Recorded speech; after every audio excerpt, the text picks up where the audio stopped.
That you're all in the same journey, that you're all here to learn chemistry as a part of, amongst other things, of course. And that would be the best analogy for soul wounds, is that we do usually pick people to be in the same classroom as us, because there is some people that are going to help us teach us some of the weak spot that we have in that chemistry class. And some people are just like us and they need to learn, and we need to be that lab partner during that time to help us, to help each other through it. Welcome to the Cosmic Love Antenna Podcast. This podcast is meant to encourage you to connect within so you can share your light with the world. And now, here's your host, Harrison Ma.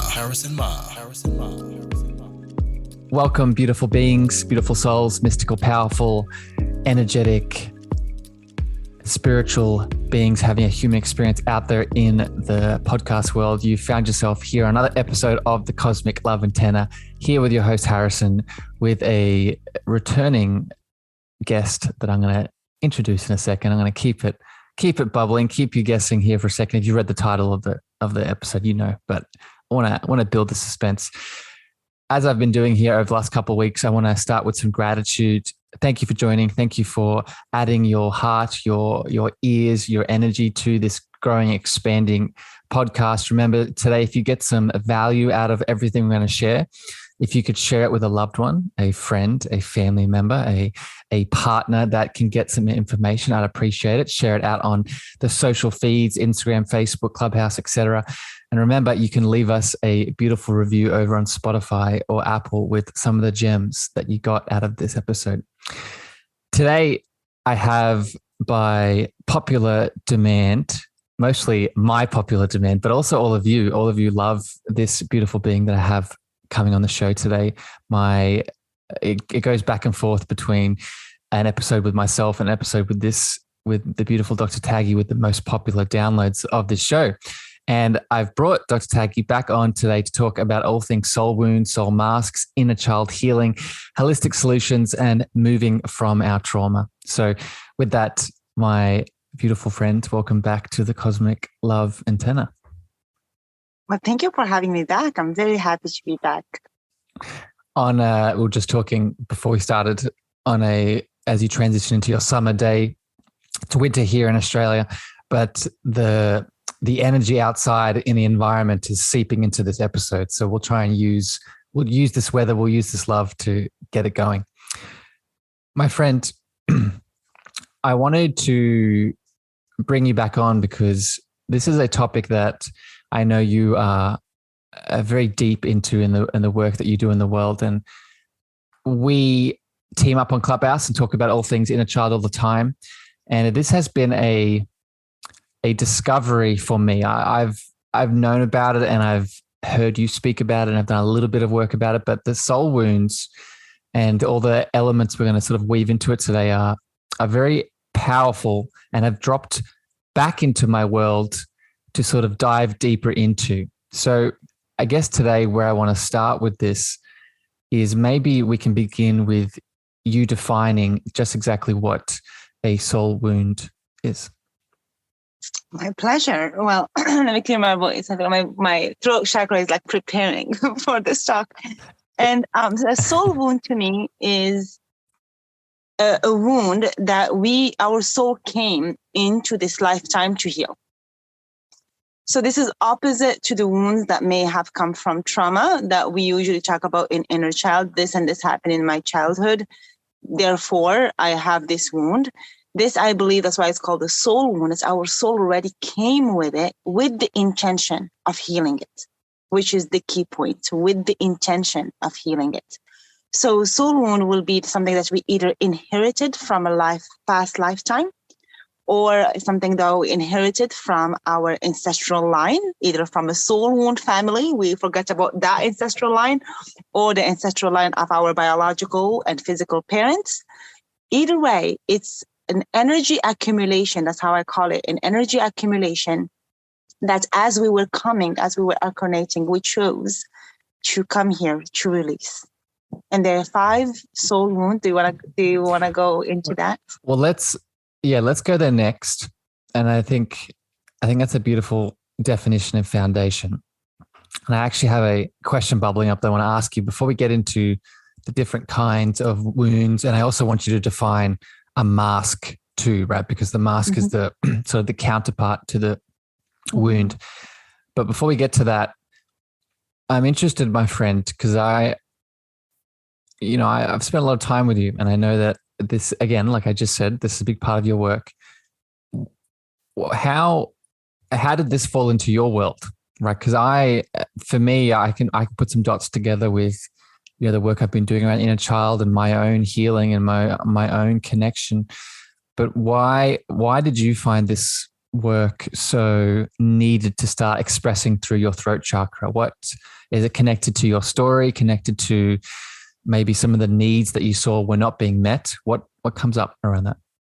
Well, I think it also comes back to my training. A lot of my training, and in French, they call us therapists. So we do actually have the title of therapist in Europe. Of a lot of my energy therapist work from an academic perspective has happened in France. So I did it with Marie-Hélène Bellard, and she has introduced me. A lot of our training was around sophrology and around Lise Bardot work, amongst other things. But so it fell into my lap in the sense that it was part of the curriculum of my training. I looked at it, and I think at first when I learned, it was fascinated, but I also looked at it a lot. It made sense to me in the sense of, wound, there's a coping mechanism, and it makes sense. And we can use different names for things. At the end of the day, it's just a name, and it's just about a mechanism. I think when I truly leaned into it for me, like I recognized things, but it was another model. It really was another modality for me. I didn't explain some inner child thing. I didn't get very deep into it until I started connecting the dots between the physical part and the energetic part of symptoms for me, but also for my patient. And I actually went back into her work. And in her soul wound, she does talk a little bit about the physical part. But I was like, okay, how can we make this even bigger?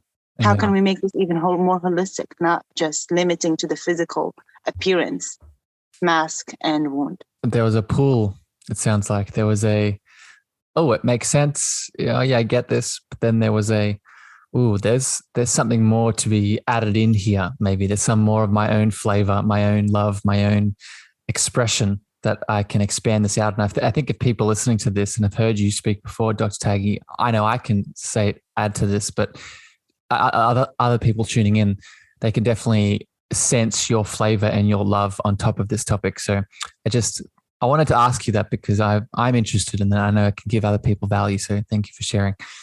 So we set the foundation for the wound itself. And for me, just to add a bit of my perspective to it, I think how I've been pulled to these sort of wounds and adding them into the inner child conversation is it's another way that helps us out of the victim mindset, right? I think within the trauma conversation, especially around inner child trauma, we can very easily see that or fall into the trap that, life is happening to me and that these challenging, painful experiences, it's a bit hard to get out of that view. But with these soul wounds now, and maybe you can share your opinion on this, these soul wounds help us stand in our power, right? They help us stand in, there is, not only is there a bigger design here for me, there's a bigger design between the contract I have with my parent.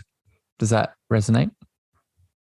Oh, yeah, totally. I love that you said the victim part because I went into this work, really even energy work, because of how obsessed I am with the question about why, that root cause obsession. And it gave me such a beautiful answer of that's how much we are in charge. Because even the root cause, when we go from a root cause perspective, we're not a victim to some kind of wound or some kind of trauma. We are this involving being that are actually always seeking involvement and always seeking to connect back to who we are. And we chose this. I think that is so beautiful to me that ties a beautiful bow on that whole topic of soul family, but also soul contracts, that we are coming here. You're not a victim of your circumstances. You're not a victim of your physical body. You're not a victim of even those wounds or the energy that you were accumulated. You are this powerful, powerful being that is completely in charge, and you designed this. I know you may not remember now, and you may listen to it and you'll be like, F you, there is no way I chose this. And trust me, I've been there. And I think that it helped me when we go into forgiveness, but it helped me not necessarily forgive certain things, but understand them, that I had so much sovereignty. I think I'm going to go back to that word, being sovereign of my own energy and my own life. And I think that's what the work that we do, and part of it, of course, is the soul wound, is going back to the sovereignty of who we are. I think my new favorite word to listen to you say with a French accent is sovereignty. I heard it. That was the beautifully said. Beautifully said, my friend. I would just add to it also the wounds and the soul contract and soul family perspective of it. You took the words out of my mouth. The forgiveness, what we now start to see is that not only do we pick our parents for all the beautiful attributes they have, we pick our parents for the wounds that they have, because it's those wounds that will not only help us heal them and support them, but those wounds are there for us too, right? And I think it connects into that unconditionally loving nature of the universe, that, you know, God says yes. God says yes to the beauty, and God says yes to the wound and the pain that is ultimately there to help us expand, right? Both sides of it. Absolutely. And I think one analogy that came to mind as you were talking, so I'm going to share it, is picture it as you are choosing. I don't know how is it in Australia, but in the US, at least in college, we choose our classes. So we choose what kind of subject we're going to take depending on our major, and we pick the teacher, we pick the time. These are choices. And the people that are all going to go through pre-med, I'm going to use that example, may probably choose Chemistry 101. And depending on what type of experience they want to have through Chemistry 101, they will choose a certain teacher. And depending on what kind of time of the day they do prefer. And all of these variables are going to put you in a classroom with different people, with a teacher that you may at some point hate and be like, oh my God, he's so hard with grading, or why am I stuck with this person next to me, or why is this person my lab partner? And you forgot that part of this too, you chose, because it's part of your journey to become whatever you choose to major in.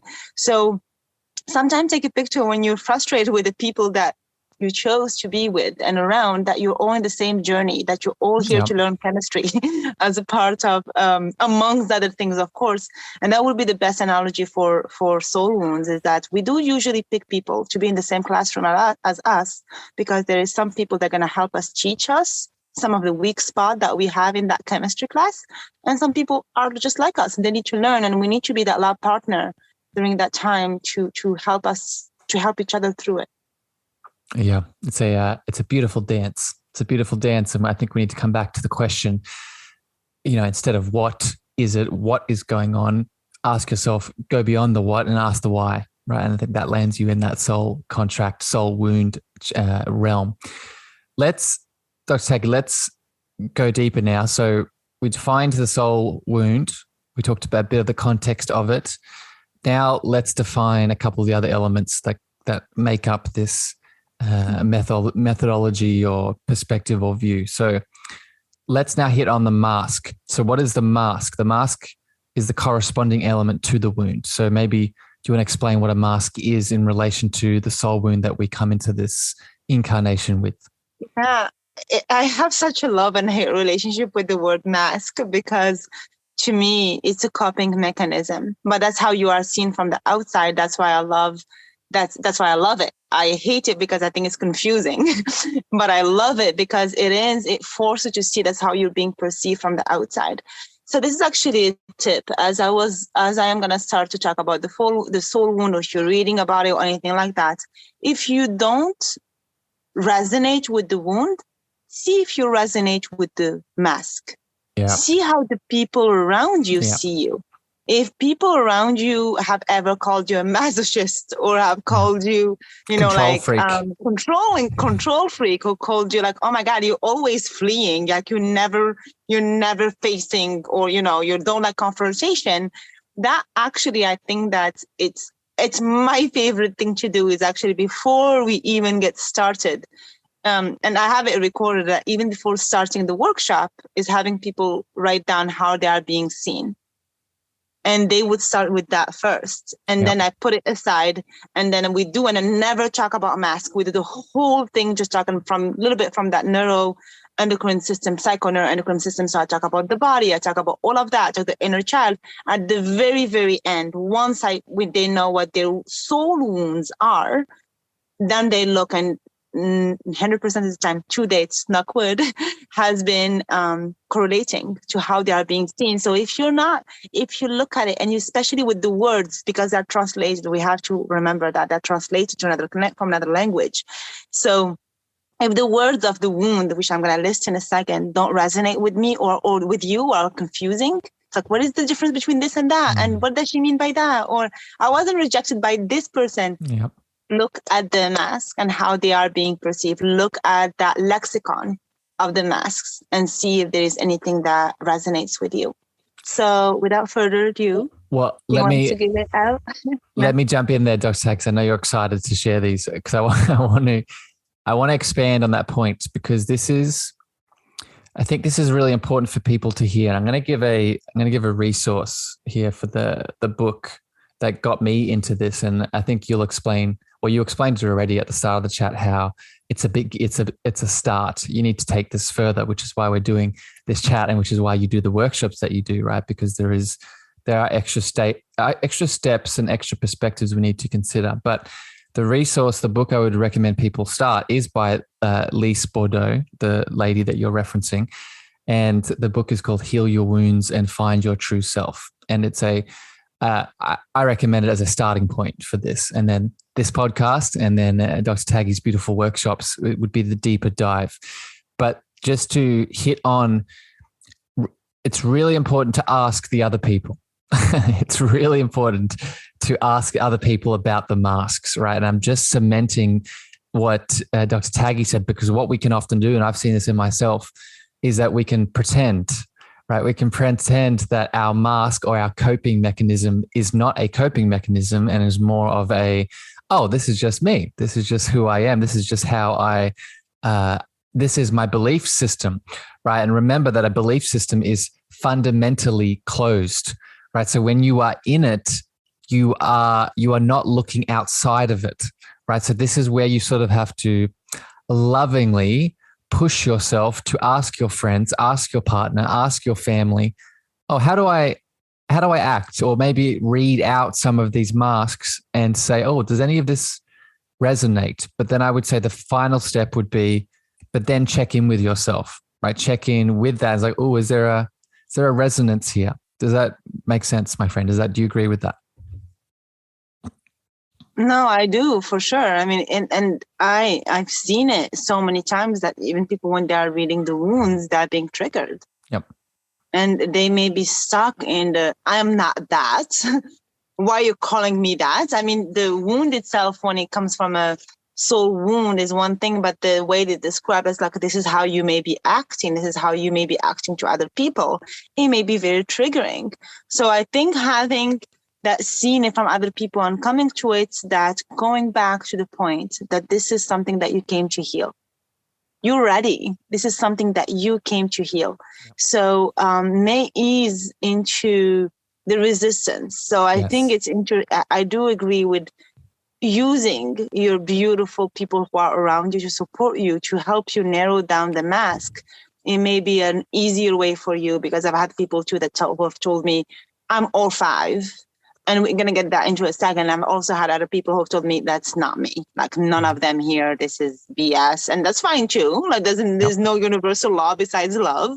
But once we go through the mask, they're like, oh, now I see it. Now I see what you're saying. So and get the beautiful mirror. And follow the triggers, right? So as all this is happening, if you're being triggered, at a certain point, that's a breadcrumb, right?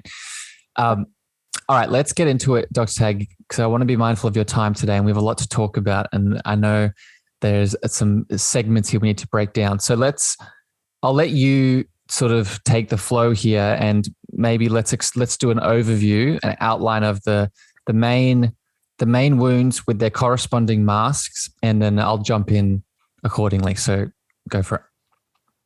So there's 5 wounds. I'm going to list the 5 wounds and I'm going to go back into them. So the 5 wounds: rejection wound, abandonment wound, humiliation wound, betrayal wound, and injustice. So 5 wounds.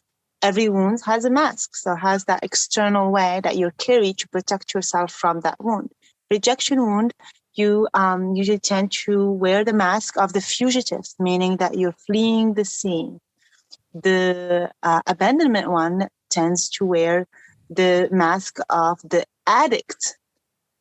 The humiliation one tends to be the masochist. The betrayal one tends to be the controller. And the injustice one tends to be the rigid mask. And I'm going to go into, and I can already hear the answers of some questions, because I'm going to go into a second and talk the difference between rejection and abandonment, but also rigid and controlling. Can I ask a question already? So, Lise, and this sounds like maybe where you've shifted and changed something, which is, I love it. And I want to break this down. So Bordeaux explains that abandonment has the mask of dependency, or being the dependent, and rejection has the mask of withdrawal. But you've shifted this to, you said explain the ones that you said, and maybe explain why that you've changed this.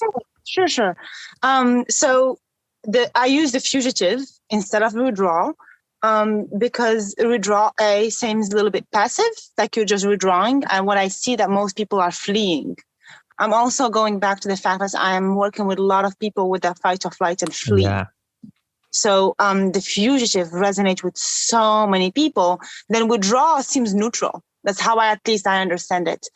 Also going back to the fact that a lot of her wording are translated. French. Exactly.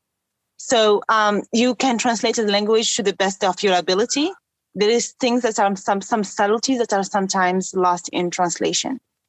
And I like the addict a little bit more than dependency. For this, it's that, again, going back maybe to how my brain works, was I always, when I feel an abandonment wound, I always see the dopamine, I always see that, like, I need some kind of reward, or I need to give you some kind of reward so you don't abandon me. And that to me sounds like an addiction to that emotional connection to that person. When dependency could be the same thing, but also dependency tends to narrow people into that relationship dependency. When I see about addicts, it could be about food. It could be, again, how it manifests itself in health, with alcohol, with substance, with working out, with work alcoholics, because they're trying to be overachievers, whatever it is. So I use the words that I think resonated the most with my work, resonated the most with my patient, but also that to me carried the same essence of the language translation that I felt. And it may be different from another French speaking person, but that's how I personally translated it. That makes sense to me. That and I like you talking about the fugitive and the idea of the fight or flight.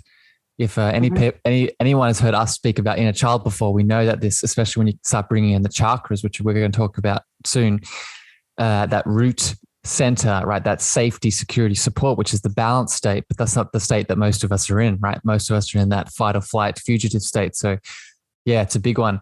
Dr. Taggy, let's do this now. So I want to be mindful here.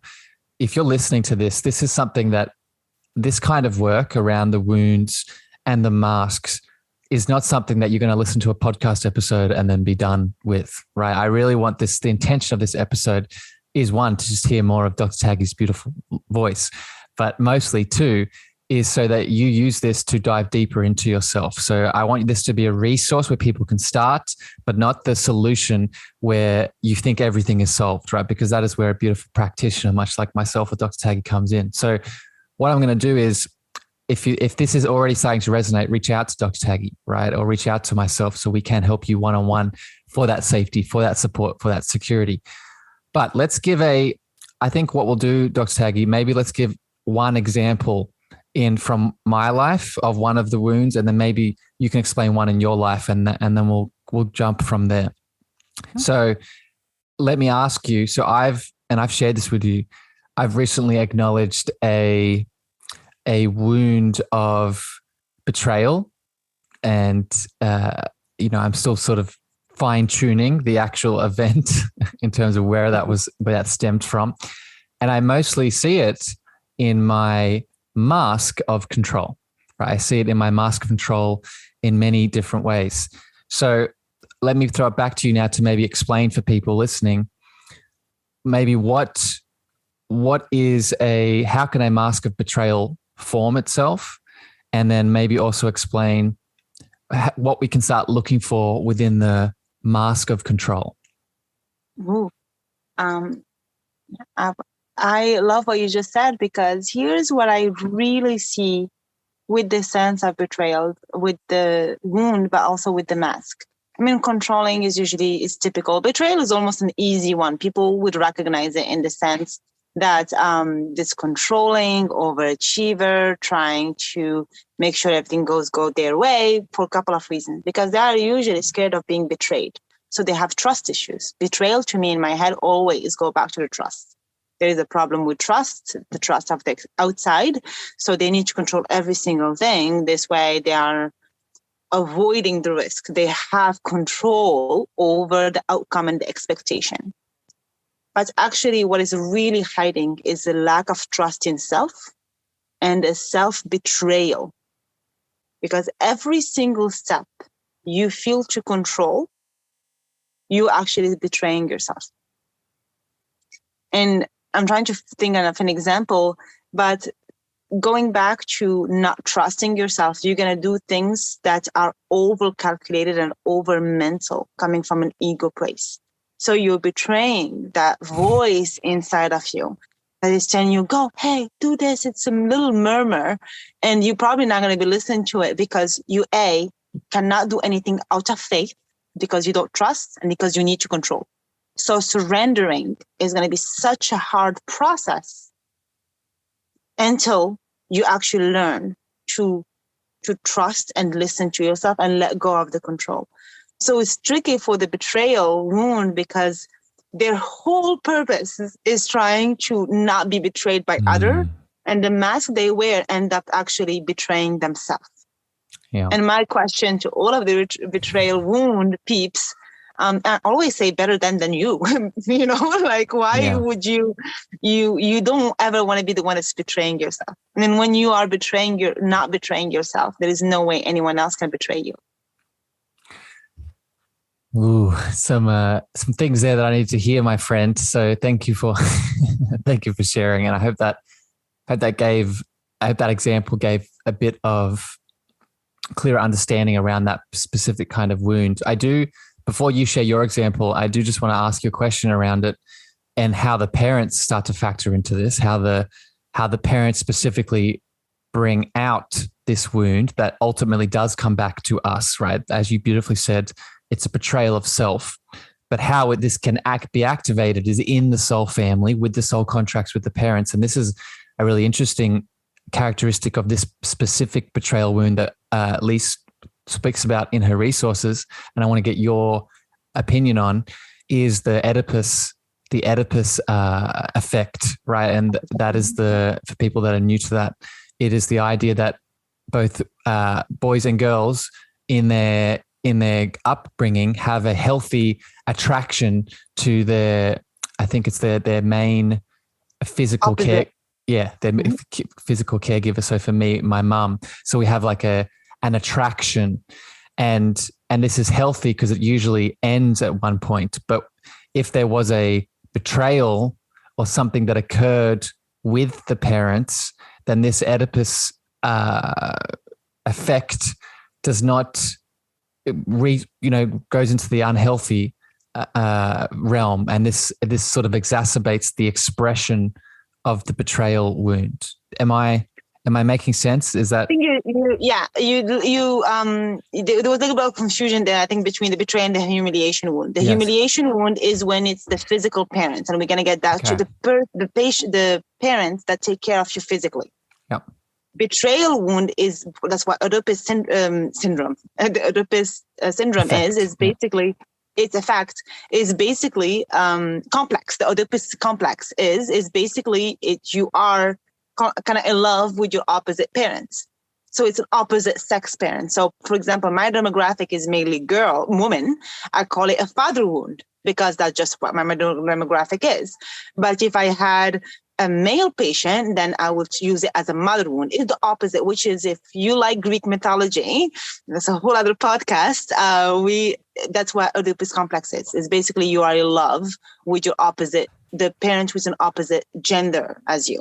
So what that plays also in the case of betrayal wound is that there is some kind of attraction in there, a healthy attraction that basically reflects to you your sense of how you're going to be accepted in the outside, your sense of value, because also without going too deep into this, the betrayal wound get activated around the teenage years. So usually when there's some of the hormones coming up, when you start having some attraction to either similar sex or opposite sex. But for the sake of this purpose, let's say someone is a heterosexual and their mother will be the one that will be carrying that wound, and they will be mimicking it. So it's looking into the mother to how I'm going to express myself, for example, to attract a female mate. And usually it's also around that age when parents become very controlling because of raging hormones, and you're not to be trusted. You're not to be trusted because you're not an adult enough. And that's usually when the parent the authority in them becomes extremely controlling, more so than when they were kids. Which is why it's the perfect time for that wound to be activated, not appear because it's where it's already there, but activated. And then the mask replicated, it sounds. The mask of control replicated and it's like, oh, that's a good example of what I should do. That's a good example of what I should do to cover this thing instead of going into it. I love it. Thank you for explaining that, my friend. And just so people are aware, right?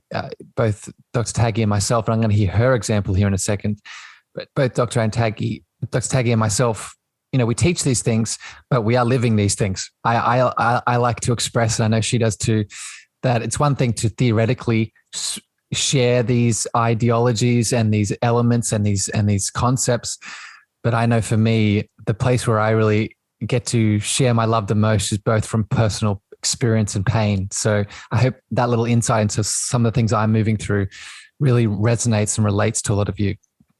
All right, Dr. Taggy, let's do your example, and then we'll move on to some other questions here.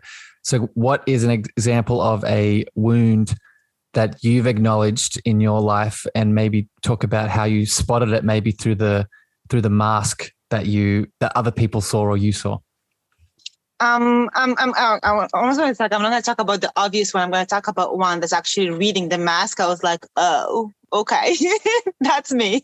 It was the humiliation one, and I was actually bumped into it. I didn't like that one, but I think the fact that I didn't like it should have been my hint right there and then. But humiliation wound. That's the trigger, right? That's the trigger we were talking about. Yeah. And there is one humiliation wound is basically the mask of it is the masochist. Is basically before you harm me, I'm going to harm myself. Like I'm going to take care of it. Don't worry. You don't have to do it for me.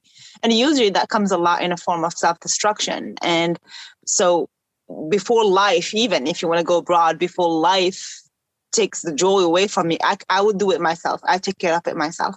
And there is one specific example. I don't know if it's in the book but I remember it was directly from Liz Barbeau. So that said, the humiliation wound usually will be the one that will make fun of themselves. So you would say compliment to them and they would turn it into something. And this is something that I always thought I took compliments really nicely, but I realized I always have to add something.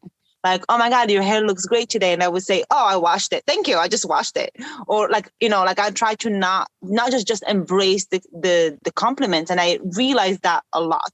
People would say like, oh my God, great lecture, or you're such amazing at your job. And I would say, I have my moments. So I'm always trying to deflect. Yeah. Not receive the love. Exactly. And it's like, I'm not receiving it 100%. Like it is flattering my ego. And even when I know, but I always need to almost deflect, as in some kind of like fake humility, which I think is a key word, humility, to the humiliation wound. So if you're listening and think you're having some kind of seeking humility, or need to be in a fake humility to be humble, we may, my friend, you and I should need to talk. We may be sharing a humiliation wound. It might be a part of the other reason we're sort of, me and Dr. Taggy, for people that I don't think we've shared it too much on the podcast. Dr. Taggy and I aren't just soul connections here in this lifetime. We've had a few different soul connections in other lifetimes, and it sounds like that might be a reoccurring healing wound that we are brought together for a particular reason.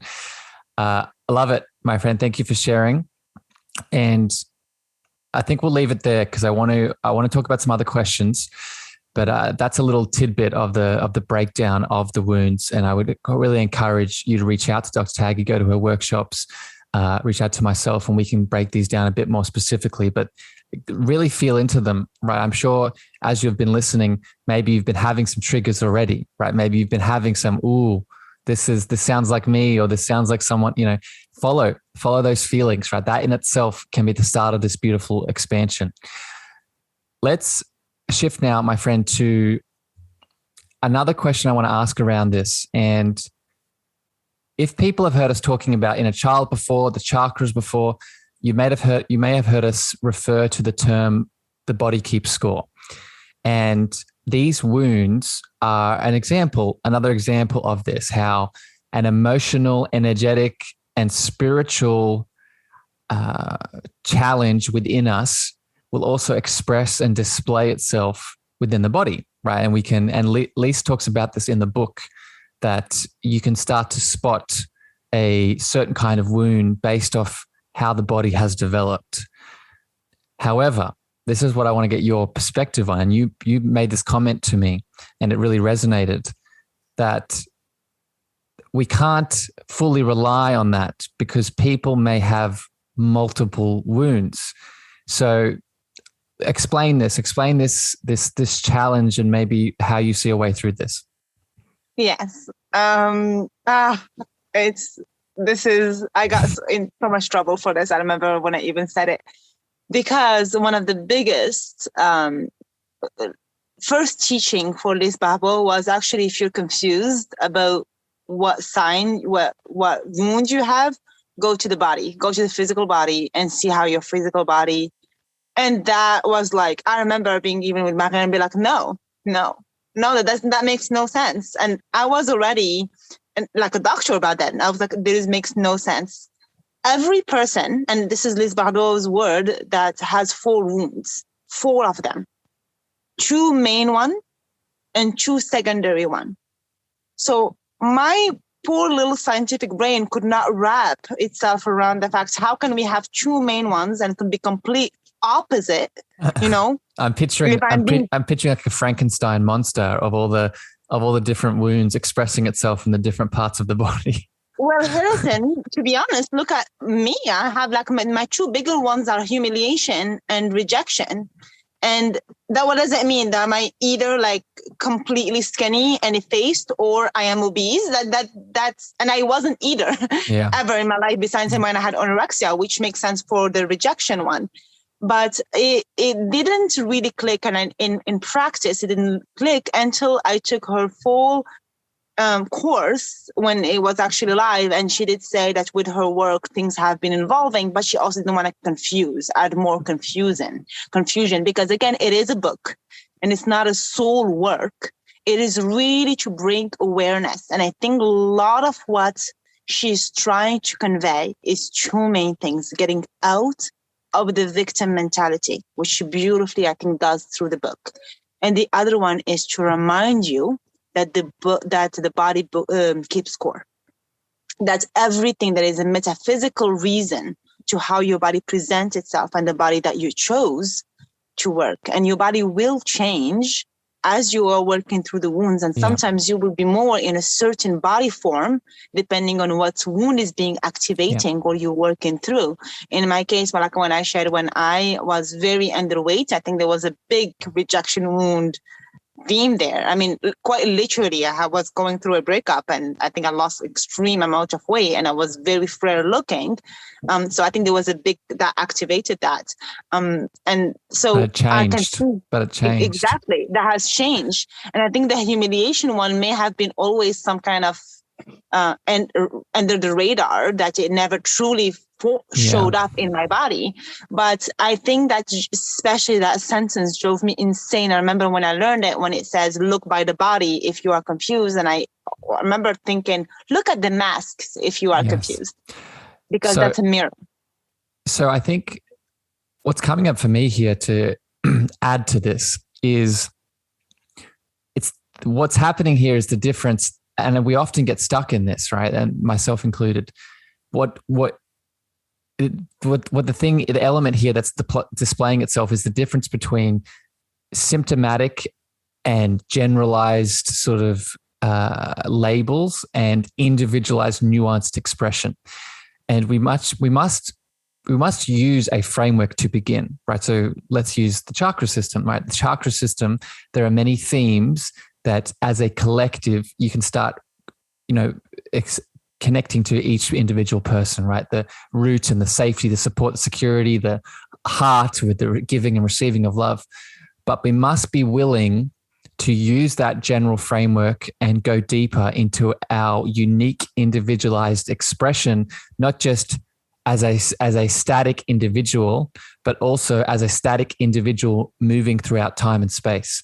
So being aware that, yes, the body does keep score, but it keeps score as an ever-evolving soul that's having constant triggers and interactions. So, for example, you might, as you said, have a wound that does express itself through the body, but something will shift, right? And based off the work that you're doing, another wound might come up. And if you've narrowed your perspective into, oh no, my body has been X amount of years expressing X amount this wound, then now I can't do this other thing. Well, it can, right? Because we are ever evolving and ever changing. So does that resonate, my friend? Is that sort of, that's what I'm picking up from this? Yes. And I think I call it a flavor. I think the best analogy that I come to mind for me is like, you can have a flavor of a country. If I'm going to go to Morocco or Australia or France or Switzerland, I have a flavor of how it's, if you have never been. You may open and Google and see some images. Your experience of that country may be completely different. If you go to Cannes, it's going to be very different from someone who went to Paris. If you go to Marrakesh, it's going to be very different from someone who went to the Sahara. It'd be very different if you go to, and it's the same thing. Your experience of that trip will be extremely, extremely unique. Yep. And I think what I want us, and I think this is a lot of what my work mission is remembering the holistic and approach to things. There is so many reasons why you may be carrying weight, for example, in a certain area, the wound being part of them. I mean, there is the body, there is the entities, there's so many parasites, things. the toxins, the hormones, They're all intertwined. They are not disconnected. But going back to holistic approach and going back to the individualist approach, which I truly like, I'm looking in my life and looking at my work that I do, I think that one of the things that comes very naturally to me is that zooming in and zooming out. This is something that comes to me easily, to zoom in and zoom out and zoom in and zoom out all the time in my work. That helps me, that anytime someone zooms me out too much or zooms me in, it feels like the picture is blurry. And it annoys me very quickly. So that's usually it. I love it. And I think this is I'm happy you added in that holistic point. This is now because I think a lot of us we might practically have the understanding of the hormones or the food that we're consuming or our parasite and fungal imbalance. Now what we've been talking about today is a very practical, hopefully easily understandable spiritual and energetic tool that we can add into the conversation to now, maybe pad out the rest of the image that you might be having challenges with, right? Dr. Taggy, let's shift now I want to bring in the chakra system. And I'm wondering how you feel the chakras play a role within this, right? I can see your body moving and dancing here. So there's some things coming up. I feel it. If people have been listening to this show for a while, listening to us for a while, we speak about the chakra system a lot. So in your opinion, how does this energetic framework add into the soul wounds that we've been talking about? So I was smiling because the example that came to mind is one, I think, of your favorite examples. Is the difference between shame and guilt. I'm gonna start that right there. So if you read the book or if you're listening to us, the time when it's activating, when I think a wound is activated, is a good indication of what kind of chakra we're talking about. If you have heard us speak or took our chakra course, we talk in the chakra course about how every chakra is more active during a specific time or a different time in our life.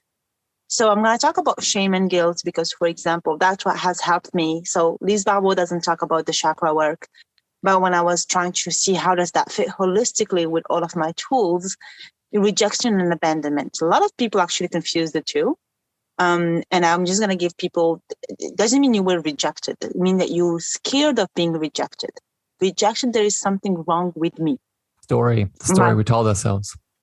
Yes, exactly. Well, it's my existence. Rejection is a pretty deep one. It's like my existence is a problem, meaning that it's usually even before your birth. It's the one and I knew the rejection one right away. That was so easy because my incarnation was not easy because I knew I didn't want to be here. So part of this, I knew I know I wanted to be here, but I didn't, my incarnation was hard in the sense and I felt it in the sense that I don't want to be here.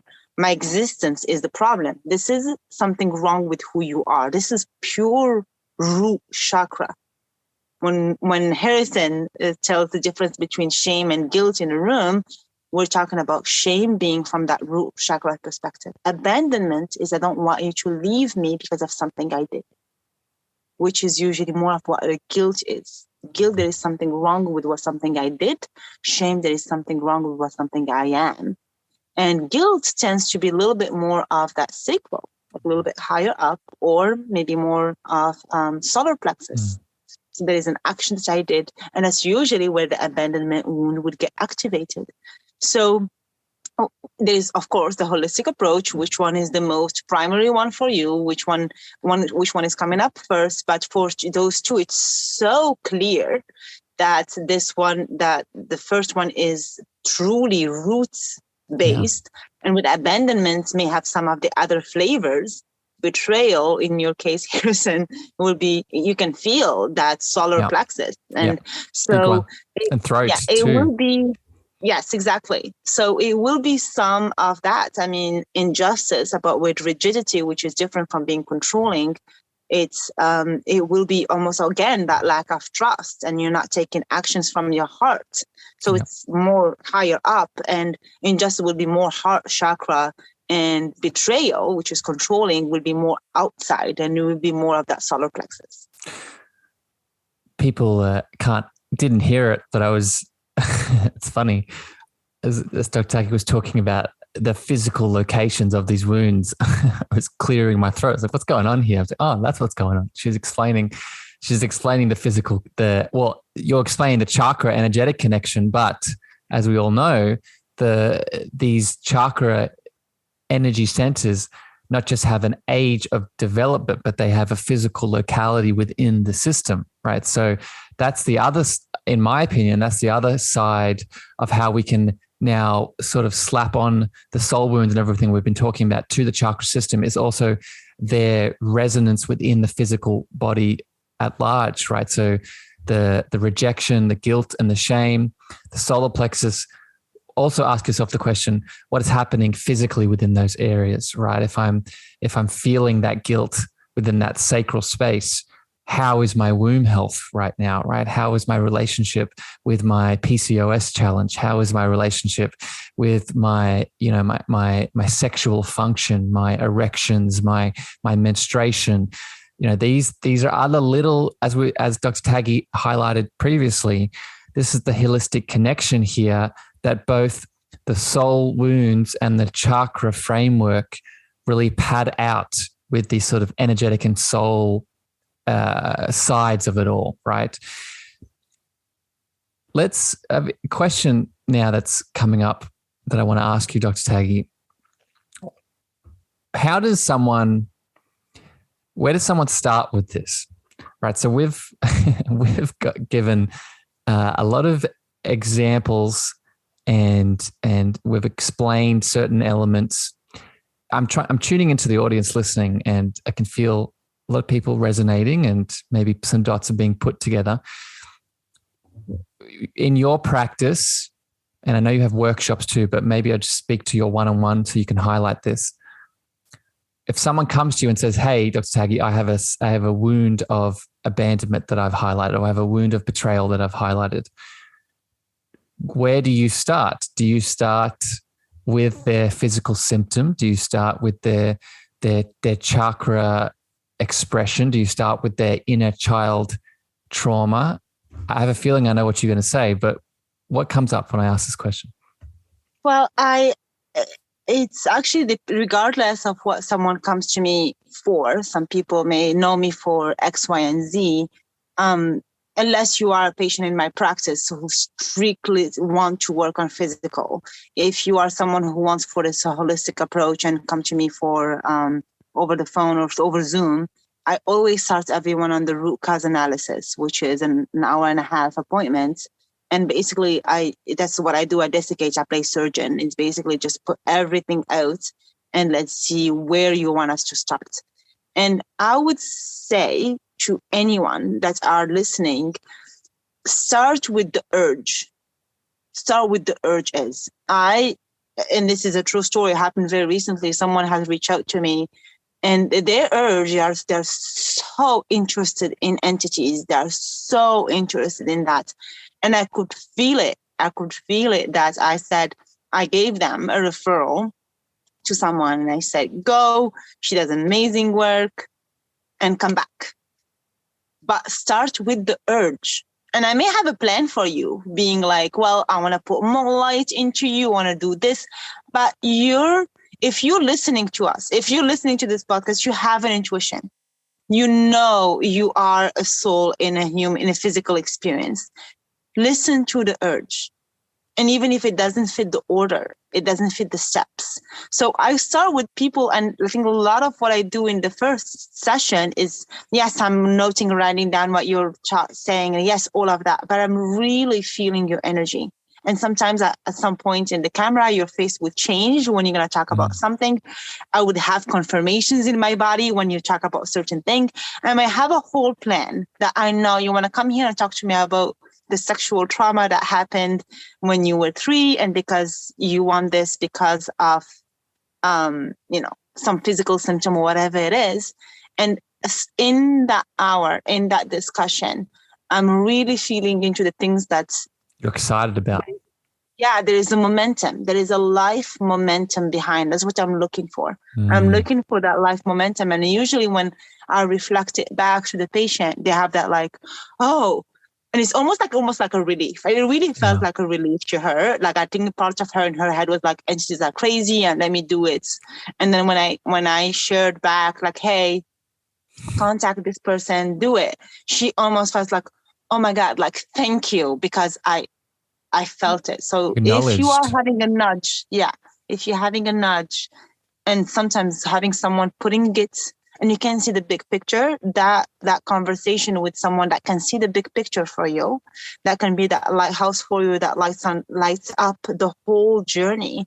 And you can see it's like, oh, now the next steps make sense. But if you're too stuck on that conversation right there and you're not seeing the next step, which is the one you want to take, sometimes it can be, again, like not seeing the big picture stuff. So this is how I know, my friends, and I want to expand this out to people listening.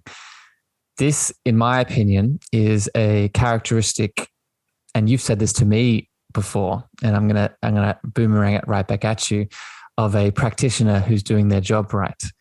Because what you just highlighted is you said it, you are reflecting back what that individual soul and higher self and deepest expression needs right now in this moment, right? That is what that excitement is, right? That is what that urge is. It may not be the end result. It may not be the end thing, but it's the soul speaking to the individual saying that, hey, this is what is needed right now. This is the one step we need to take. And a lot of us, and I want to be clear with this, we can learn to listen to that. We can, as an individual, we can learn to go straight to that directly, but most of us can't, and that's okay. That is what beautiful practitioners out in the world, like Dr. Tag, like myself, like people that you might have connected to, are there for, right? They're there to walk you home, right? They're there, as Dr. Taggy would say, to hold up the beautiful smudge-free mirror, to reflect back into your heart, to help you see and feel what is needed, right? And Dr. Taggy, this actually, this flows beautifully into the last question I want to sort of speak to you here with is, I want to take it right down the woo rabbit hole, the spiritual rabbit hole here, because that is really what the base of this is, right? It's coming from a deep, powerful spiritual place. It's coming from that spiritual being having a human experience. And the question I want to ask you is, I would encourage people to go back and listen to the episode with Shireen, where we talked about the life between lives. And a big part of these soul wounds, that is where this planning is done, right? It's done in between the incarnations, when we are a soul, when we're either resting, we're assessing, and we're planning the life to come. We're picking our soul family. We're picking the individual souls with the wounds that we need, both for our expansion and their expansion. My question for you, Dr. Taggy, is what is that expansion for, right? Why do we have those wounds? Why is that planning necessary? Why do we go through these things? Why do I, in that life between lives, pick my mom as the soul that she is with the wounds that she has, so I can go through this? What's the goal here, in your opinion? I mean, there's a sentence that you've said, I heard you say a lot, which is walking each other back home, or back to love, to this space of love. And I think it's going back to this idea of, again, zooming out and zooming in. Because to me, zooming out, the big picture, we are all made of love. Our home is love. And that idea of remembering that, going to that. I don't like the word higher dimension. There is something about that word that makes people think there's a hierarchy. Yeah, hierarchy. Yeah. And it's like, no. But and there is also about the individual. That's zooming in, that you are an individual. It's not because you're part of that oneness that you have something very unique to you. So I think the purpose of all of this, at least to me, is to coming back to that conclusion that we are made of love and we are surrounded by love. And every lifetime that we choose, we have decided how many lifetimes we want to do, it's whatever you think is necessary for your own, I won't call it growth, but for your own love, for your own remembering that state of vibrating at that frequency that is very unique, not just to you, but to the universe and source that you live in. The other thing is, like I always say, there's things that are it's bigger than when you think. It's meaning bigger than this lifetime. And there is some things that you may not understand today that would make no sense. But I was just thinking about planet Earth, for example, and, without getting too in the alien world. And I think you did a Shireen episode with Shireen about that. And I was just thinking, like, why would I do that? Why would I come into planet Earth? And if there was some kind of evolution needed for the universe, for this law of frequency that we're talking about, and part of this, we are just one little particle that is moving into playing a bigger momentum in this higher, in this collective frequency. We may right now know again the big picture, but we all can feel it. Yep. Yeah, that's the part that resonates with me the most, is the individual expression that is ultimately a part of an interconnected collective. And that interconnected collective also has a mission. And I think this is another word. So much like you have that resistance around the next dimension, there's resistance around the word ascension for me. And I think ascension is thrown around a lot in the spiritual community, but I think where we can apply it to this point now is that I don't ascend or come back to the oneness or God, consciousness, collect, whatever you want to call it. I don't ascend as the individual soul that is Harrison, or Dr. Taggy doesn't ascend as the individual soul that she is. We ascend together. We can't ascend individually. We're a part. We're intrinsically a part, whether we're consciously aware of it or not. We are part of a group consciousness. And I agree. I think one of the ultimate roles of our soul wounds and the soul contracts and the lessons we have are a little jigsaw puzzle, a part of a bigger expansion or a bigger ascension. Let's use the earth right now. I'll make it very practical to understand. Much like we have a soul, the earth has a soul too. And we're connected to her. And she has an evolution. She has a plan. So just that one example, me working through my soul wounds, Dr. Taggy working through her soul wounds, helps Mother Earth expand along her journey. Does that resonate, my friend? Oh, 100%. Yeah, totally. I think it would make a lot of our soul purpose a little bit easier, because a lot of people may think, well, I don't want to do this. I have no intention. I could have stayed with the big guy, whatever the big guy is. I have no intention of coming back. And when you see it a little bit more as how you fit in individually, how your own little journey fit in that collective, I think it makes it less lonely. I think that's a lot of people, what they are scared of is that loneliness in the pain. I don't think it's the pain that's what scares us, the loneliness in it. And always knowing that whatever pain you may have to, challenges that you may have to experience to grow, that you're not alone in it. That it's a collective love and collective growth, and you're definitely not alone in this journey. Beautifully said, my friend. Well, I love you very much, Dr. Taggy. I know I want to let you go frolic in the summer heat and weather with your beautiful family. Before I let you do that, I want to give you a bit of space now to share. If you listeners out there in the podcast world, if you've connected to this topic and you want to go a little bit deeper, realize that Dr. Taggy is a beautiful practitioner within this world in the work that she does. And I know, my friend, you have monthly workshops where people can sign up and go deep into these topics today. So I'd love for you to share anything you want to share around this that you think can help people more. Correct. If you listen to this and that resonated with you and you want to know more about the soul wounds, I already have a workshop that was done about a month ago that is recorded. It goes in details into every single soul wound, how it relates to which parent and in your body and the symptoms that come with it. And I help you narrow down which main ones you have. And every month we go through a healing session. We just had our beautiful rejection one done. We have the next one coming up for abandonment. It's the first Saturday of every month.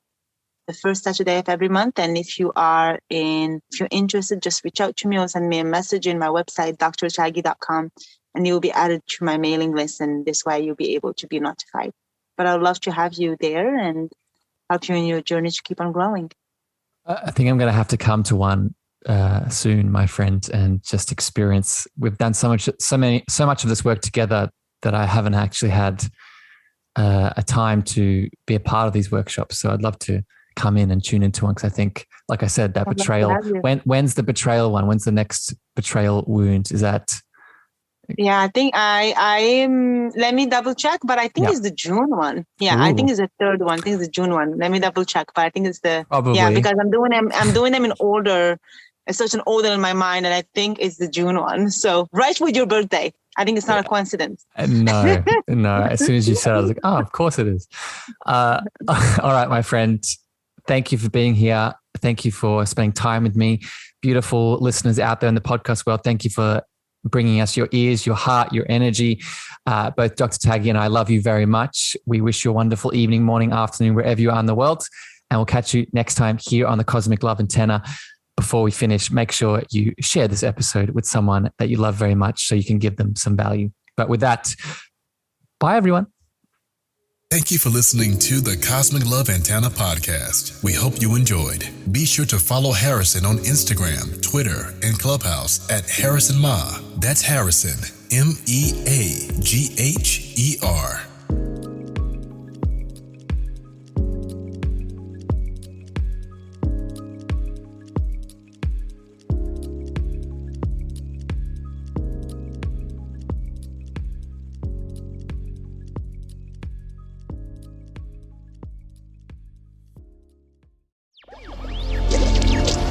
Electric acid.